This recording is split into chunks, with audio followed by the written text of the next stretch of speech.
Mali alam mo, kapag bumalik ako sa mga laalang pagkabata ko sa probinsya, parang kahapon lang ang lahat.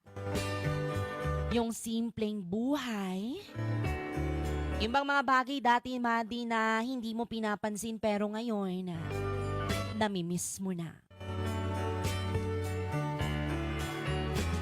Madi, tuwing umaga, gigising ka sa tilaok ng manok at hindi sa alarm clock. Tapos paglabas pa ng bahay mo ay mararamdaman mo agad ang labig ng simoy ng hangin at amoy na amoy mo ang halimuyak ng mga bulaklak at damo na basa dahil sa hamog. Yung tipong hindi mo na kailangan magmadali.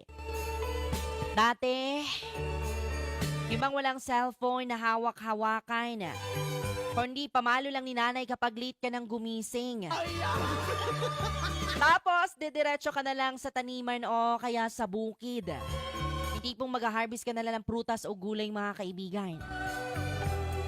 Laging may mga alagang kambing o mga hayop at iba't ibang hayop pa yan.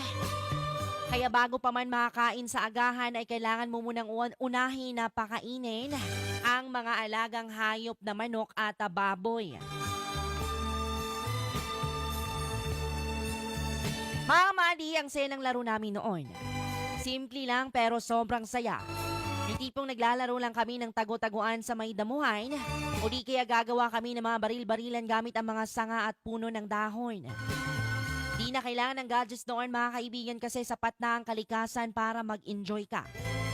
Pagdating mo ng hapon, mag-uuwian ng mga tao galing sa bukid at ang mga kapitbahay, Madi, na halos magkakasabay na kaming maghapunan at sabay nang magkwentuhan hanggang sa aabutin ng dilim. Yung tipong kahit simpleng buhay lang sa probinsya, dama mo ang saya at katahimikan. Ngayon, mag-enjoy ka. Pagdating mo ng hapon, mag-uuwian ng mga tao galing sa bukid at ang mga kapitbahay, Madi, na halos magkakasabay na kaming maghapunan at sabay nang magkwentuhan hanggang sa aabutin ng dilim.